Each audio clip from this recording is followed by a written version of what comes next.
Carta de ensino Dave Robertson. O ramo precisa dar fruto.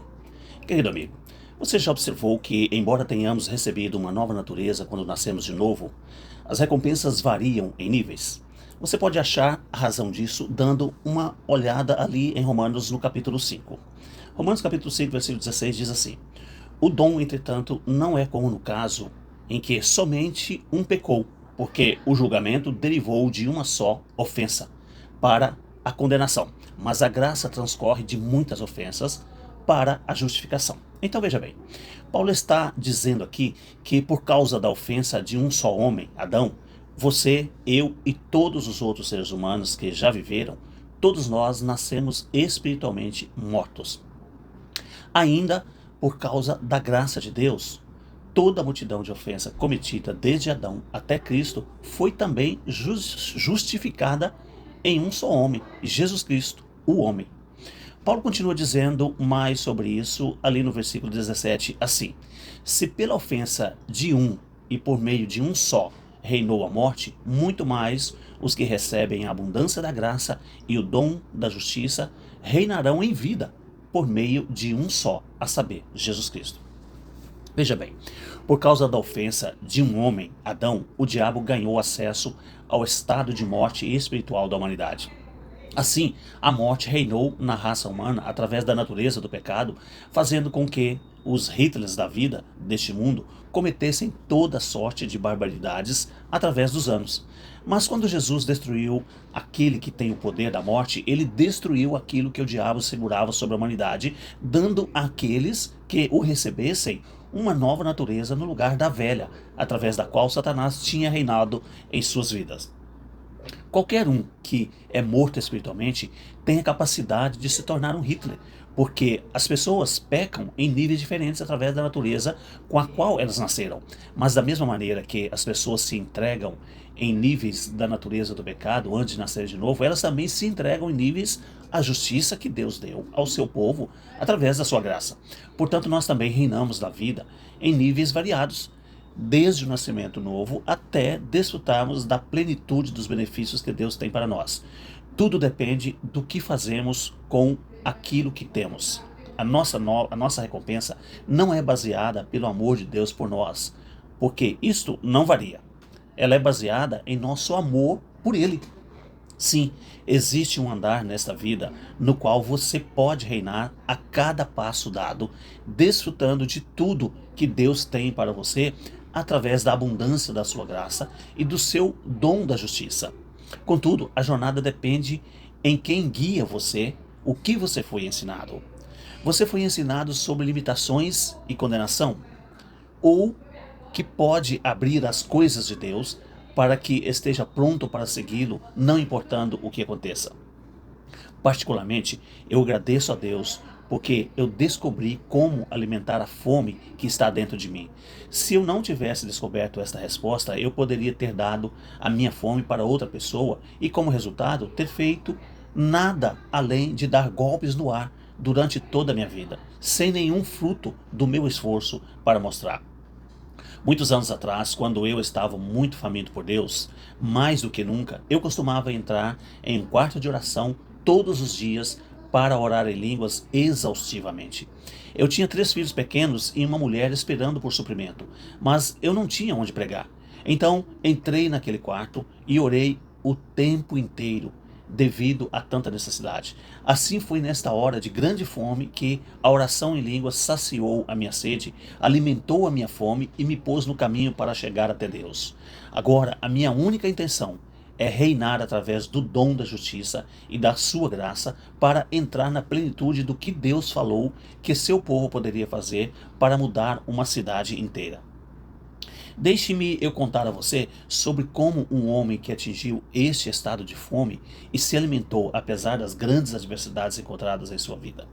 Há muitos anos eu escrevi sobre este homem em uma carta de ensino mensal. A carta era mais ou menos assim: Querido amigo, certa noite eu estava me confraternizando com um amigo meu depois do culto. Um homem de Deus que é amado e respeitado por todos. Meu amigo começou a me contar sobre a vida de um pregador que havia conhecido. Eu já ouvi tantas histórias que pensei já ter ouvido quase tudo. Já tinha ouvido histórias sobre ameaças de exploração, grandes cruzadas e sobre situações impossíveis de serem consertadas. Mas essa história tocou o meu coração e fez algo dentro de mim. Eu sabia que o Espírito Santo estava dizendo para que eu ouvisse com atenção, porque essa história seria um exemplo que mudaria a minha vida. E foi exatamente o que aconteceu. Tudo em mim queria ouvir o que aquele meu amigo ministro estava dizendo. Eu percebi que se eu conseguisse pegar a mensagem que estava dentro daquela história, eu jamais seria o mesmo.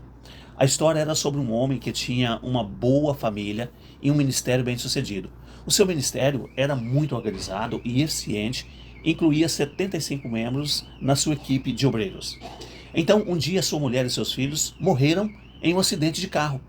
Todos os 5. Esse homem sabia que Deus não havia causado o acidente de carro que levou sua família. No entanto, foi a reação dele a esta tragédia que me surpreendeu.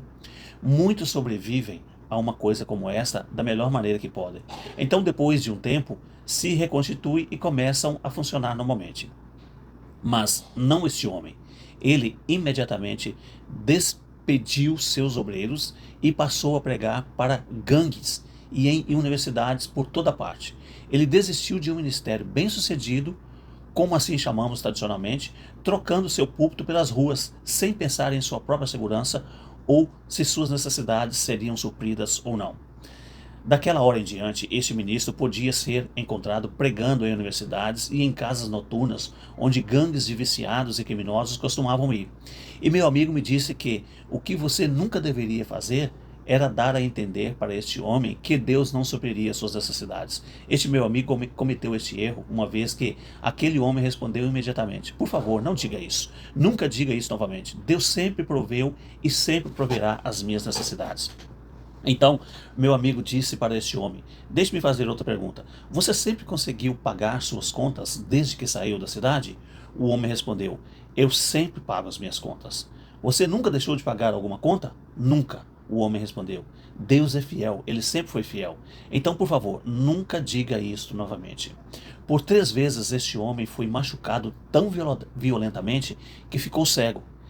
E todas as vezes Deus o levantava e o curava. Todas as vezes este homem voltava e pregava para as gangues que haviam batido nele, até que muitos fossem salvos. Este ministro ele foi atacado tanto em uma cidade que apanhou 100 dias seguidos. Todos os dias a gangue o machucava e todos os dias Deus o curava sobrenaturalmente. Em meio a tudo isso, o homem apenas continuava a pregar e a pregar para as mesmas pessoas. E caso você esteja achando que ele de alguma maneira perdeu a perspectiva saudável de sua vida e ministério, pense novamente. Durante este tempo, ele continuou a ser um ministro muito respeitável, continuando a pregar em uma das mais influentes igrejas dos Estados Unidos. Uma vez este homem sofreu danos físicos tão intensos por causa das gangues que seus amigos insistiram em levá-lo a um hospital. Mas mesmo tendo sido chutado, cortado e batido com correntes, ele disse a seus amigos: não, apenas me leve até o hotel, me ponha na cama e me cubra. Eu ficarei bem. Mais uma vez, Deus veio até este ministro durante a noite e o curou sobrenaturalmente. No dia seguinte, ele voltou e pregou para a mesma gangue que o havia machucado. Quando o líder da gangue, aquele que o havia machucado mais, viu que ele havia sido completamente curado e exclamou: você não pode ser aquele homem. O ministro respondeu: eu sou aquele homem. Deus me curou. Então um temor santo e reverente veio sobre o líder da gangue e ele disse: este homem é um homem santo de Deus, e enquanto ele estiver em meu território, qualquer pessoa que eu tocar prestará contas a mim. Então daquele dia em diante o ministro ficou conhecido como o Santo. As coisas que aconteciam àquele homem eram absolutamente maravilhosas. Um dia, ele estava voltando para o hotel depois de pregar em uma universidade numa cidade desconhecida. Naquela hora, ele tinha apenas $2 em seu bolso. De repente, um homem mal encarado, com um olhar maligno, atravessou a rua e veio até ele falando palavras horríveis. Então este homem disse: tenho que lhe dar $500. Está aqui. Pegue esse dinheiro. O homem de Deus, chamado Santo, disse: eu não vou aceitar nada de você. Pare de falar essas palavras horríveis e receba a salvação. Deixe Deus limpar o seu coração imundo. O homem respondeu: você não entende, eu preciso lhe dar esse dinheiro. Uma presença veio sobre mim e eu sei que era Deus. Então uma voz falou comigo e me mandou lhe dar esse dinheiro. Por favor, aceite esse dinheiro, por favor. O ministro disse: então tudo bem. Se Deus lhe disse para me dar este dinheiro, eu o aceitarei. Mas você precisa ajustar o seu coração com ele. Era assim que esse homem santo fazia. Uma grande colheita entre as gangues da rua e nas universidades dos Estados Unidos. Eu não sei onde Santo está agora. Provavelmente ele já foi ter com Jesus. Mas quando eu ouvi o testemunho deste homem, eu sabia que Deus estava pronto para me ensinar alguma coisa. Eu acho que eu estou começando a entender agora o que era. Nos dias que se passaram, eu continuei a me perguntar: por que este homem foi ao extremo no seu ministério quando perdeu sua família? Ele não era uma pessoa com cicatrizes de lutas, tatuagens que havia crescido nas ruas, com a qual um presidiário poderia se identificar. Ele não tinha um ministério que apenas se encaixava nas ruas. Não. A sua situação era diferente. Ele havia construído o seu próprio ministério desde o início. Ele tinha 75 pessoas em sua equipe e pregava internacionalmente. Mas quando o santo desistiu de todo aquele sucesso e começou a fazer alguma coisa pelo reino que era completamente desconhecida dele, que eu não conseguia deixar de imaginar o porquê. Eu pensei e orei sobre essa pergunta por muito tempo, até que finalmente eu comecei a entender. Este homem amava muito a sua família. Eles eram a sua vida, mas de repente não estavam mais lá. Eu acho que é impossível entender o que é isso sem experimentar algo similar. Não havia onde procurar por sua família. Eles tinham ido embora. A dor não podia ser apagada, porque ele sabia que eles não voltariam. Tudo o que restou foi um espaço vazio no interior, isento de qualquer esperança de revê-los em sua vida. O vazio pode ser tão grande nesse tipo de situação que pode fazer o coração de uma pessoa ficar doente a ponto de querer a morte. Este ministro já tinha tudo o que a religião tinha para oferecer com respeito ao sucesso. No entanto, todas essas coisas falharam com ele em sua hora de necessidade. De repente, ele era um homem que não tinha nada a perder e que não tinha medo de absolutamente nada, porque não se importava se viveria ou morreria. Santo tinha todas as provas de um ministério bem-sucedido, mas Jesus não parecia estar nessas provas de sucesso, o suficiente para curar o seu coração partido. Em uma hora de crise como a deste homem, uma pessoa precisa ter algo a mais, algo maior do que o seu sofrimento. O que o ministro estava buscando era a paz, o tipo de paz que só pode ser encontrada quando se conhece Deus. Então, não estou falando aqui sobre a habilidade de liderar grandes organizações ou ficar atrás de um púlpito para pregar. Estou falando sobre a paz que vem porque uma pessoa sabe, realmente, ela sabe que Deus está com ela. Quando este homem chamado santo não pôde encontrar o suficiente de Jesus para curar o seu coração partido dentro do mundo no qual ele estava ministrando, ele foi para o mundo dos perdidos.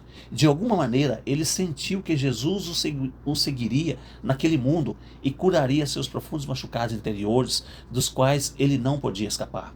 Foi assim que aconteceu quando naquele dia aquele homem tinha 75 pessoas em sua equipe e o melhor de tudo, e no dia seguinte teve sua cabeça esmagada por correntes e as roupas rasgadas pelos ateus e pecadores que tentavam pará-lo. Mas Santo nem se importava com as surras recebidas pelas mãos daqueles com as quais ele estava compartilhando o evangelho. Embora o seu corpo físico estivesse aguentando aquelas pancadarias, o seu homem interior estava livre. A verdade é que a dor de um coração machucado pode suportar o peso da dor de uma pancada física. Algumas pessoas podem pensar que o preço que este homem santo pagou para achar a paz tenha sido tão grande é pela razão de nunca terem experimentado elas mesmas a paz suficiente para saber a diferença. Uma vez que uma pessoa recebe esse tipo de comunhão com Jesus, é porque ela está disposta a segui-lo até o inferno, se isso significar possuir paz e ter a doce garantia de que Jesus está verdadeiramente andando com ela. Quando algo traumático como isto acontece, que faz com que um homem seja crucificado para o mundo, para que o mundo não tenha mais importância para ele, os resultados podem ter os mesmos se ele tomar um caminho diferente através do jejum e da oração. Do mesmo jeito, ele virá para o mesmo destino no Espírito. A diferença entre os dois é que o jejum e a oração sempre trarão resultados a uma pessoa a ser crucificada para o mundo e o mundo para ela. Por um outro lado, quando uma circunstância trágica tira a esperança de uma pessoa e a sua razão de viver, isso nunca o leva para Deus, normalmente. Algumas vezes a pessoa permite que a tragédia o afaste de Deus e entra em ódio e amargura. No caso de Santo, contudo, ele escolheu se aproximar de Deus quando a tragédia o acometeu. Agora, existe uma coisa que sabemos com certeza. Deus não mandou aquele acidente de carro para aquela família e nem havia nada de divino naquilo. Mas quando aquilo aconteceu, por qualquer motivo, o resultado foi que Santo não quis mais saber se ele viveria ou morreria. Quando um homem como este se volta para Deus, porque não tem nada mais a perder, ele se torna muito perigoso para o diabo. Foi isso que aconteceu com este homem. Nos dias que ele perdeu sua família, ele se esvaziou diante de Deus. Nada mais tinha sentido para ele neste mundo. Ele morreu para o mundo e o mundo para ele. Então, aqui estava um homem que Deus agora podia direcionar para fazer qualquer coisa, desde estar diante de reis pregando, como sobre uma relva em uma choupana pregando para os guerreiros africanos. Santo não estaria intimidado pela realeza ou pelo facão dos guerreiros tribais. Assim, Deus pôs este ministério dentro do tipo de comunhão com Jesus que pôde curar seu coração ferido e lhe dar paz. Mas não é maravilhoso que quando Santo se crucificou para o mundo e o mundo para ele, Deus lhe pediu para fazer alguma coisa que menos do que 5% dos cristãos neste mundo estariam dispostos a fazer? Santo se ofereceu para aquelas pessoas que nunca queriam conhecer Deus. Estas eram pessoas cujas mentes e vidas estavam possuídas pelo diabo e que o receberam com violência, tentando fazer com que ele se calasse. Este foi o alto preço que ele pagou para lhes falar sobre Jesus. Nesta comunhão profunda com Deus, que Santo achou, Jesus lhe pediu para andar com ele. Não em um caminhar de 30% ou 60%, mas nos últimos 5% do caminhar de 100%. Um lugar de comunhão, de intimidade, onde poucos crentes experimentam. Porque Jesus chamou o seu povo para partilhar o evangelho, mesmo nos campos de missão mais difíceis, como ele fez como santo. Porque o tanto que Jesus ama a igreja, não é a igreja que ele vem buscar, mas por aqueles que ainda não foram salvos. Uma vez que nascemos de novo, a obra da cruz já foi concluída em nós. Nós somos as 99 pessoas juntos que não precisam mais de arrependimento. Mas, para o pecador que ainda não conhece Jesus, é como se a cruz nunca tivesse existido. E a menos que possamos trazê-lo ao nascimento novo antes que sua vida se acabe, para este será como se Jesus nunca tivesse vindo. É por isso que Jesus falou que deixou as 99 pessoas e foi para o deserto à procura daquela uma perdida. Suas palavras podem ser achadas ali em Lucas, no capítulo 15, do versículo 4 até o 7, onde diz assim: Qual dentre vós é o homem que, possuindo 100 ovelhas e perdendo uma delas, não deixa no deserto as 99 e vai em busca da que se perdeu até encontrá-la? Achando-a, põe-na sobre o ombro cheio de júbilo, e indo para casa, reúne os amigos e vizinhos, dizendo-lhes: Alegrai-vos comigo, porque já achei a minha ovelha perdida. Digo-vos que assim haverá maior júbilo no céu por um pecador que se arrepende do que por 99 justos que não necessitam de arrependimento. Então veja bem, Santo foi chamado para ser um poderoso evangelista, mas como muitos de nós, ele começou o seu ministério fazendo coisas de certa maneira por causa do jeito que ele foi ensinado. Eu digo aqueles que o treinaram. Ele supunha que o jeito que ele tinha sido levado para o reino de Deus fosse o jeito certo de se fazer. Esta é a mesma razão pela qual muitos evangelistas que são chamados a evangelizar o perdido, tradicionalmente vão de igreja para igreja e de um grupo de crentes para outro. Mas quando a vida deste homem foi violentamente dilacerada e se voltou para Jesus, ele se voltou para Jesus em busca de socorro. Jesus disse: Venha comigo, santo. Existem algumas pessoas que eu tenho tentado alcançar. Eu tenho pedido para muitos evangelistas para irem, mas eles não vão. Você virá comigo, Santo? Santo achou a comunhão que ele estava procurando, porque, como Jesus disse, onde eu estou, estará ali o meu servo também. Vamos olhar para as palavras de Jesus neste contexto. Quem ama a sua vida, perde-a, mas aquele que odeia a sua vida neste mundo, preservá-la-á para a vida eterna. Se alguém me serve, siga-me, e onde eu estou, ali estará também o meu servo. E se alguém me servir, o Pai o honrará. João 12, 25 e 26. Isto nos ajuda a entender a razão do porquê os crentes algumas vezes ficam secos na videira. Eu acho que muitos cristãos não entendem por que isso acontece com eles. Mas em João 15, 2, Jesus explica: todo ramo que, estando em mim, não der fruto, ele, o agricultor, o corta. A vida de Jesus deve fluir através dos crentes, que são os galhos, e ir para o mundo perdido. De outro modo, nenhum fruto será produzido para o reino de Deus, e a vida divina que fluirá através dos galhos eventualmente será nada mais do que uma gotinha. Então, no Evangelho de João, no capítulo 15, versículo 16, há uma das coisas finais que Jesus disse antes de levar seus discípulos ao ribeiro de Cedron e esperar que Judas viesse traí-lo. Está escrito assim: não fostes vós que me escolhestes a mim. Pelo contrário, eu vos escolhi a vós outros, e vos designei para que vades e deis fruto, e o vosso fruto permaneça, a fim de que, quando pedirdes ao Pai em meu nome, ele vos conceda. Então, observe como este versículo diz que os discípulos foram escolhidos e ordenados a irem adiante e dessem fruto, o que seus frutos permanecessem. 2000 anos depois, a circunstância da igreja ainda é a mesma. O seu principal objetivo é continuar dando fruto, continuar ajudando as pessoas a serem salvas. Sempre que um galho que está ligado à videira cessa de dar fruto, que traz as pessoas para a salvação, ele seca na videira. É isto que acontece com uma grande quantidade de organizações. Elas começam na videira, mas eventualmente voltam para os grupos humanitários, tendo como prioridade atender às necessidades naturais das pessoas. Graças a Deus pela ajuda que esses grupos provêm, ainda que aquela ajuda natural nunca tivesse oferecido a exclusão do espiritual. É por isso que Jesus disse o que ele disse ali em João no capítulo 15, versículo 1 e 2. Eu sou a videira verdadeira, e o meu Pai é o agricultor. Todo o ramo que, estando em mim, não der fruto, ele o corta. E todo o que dá fruto, ele limpa, para que produza mais fruto ainda. Então veja bem, eu sei que nem todos de nós somos chamados a fazer o que Santo fez.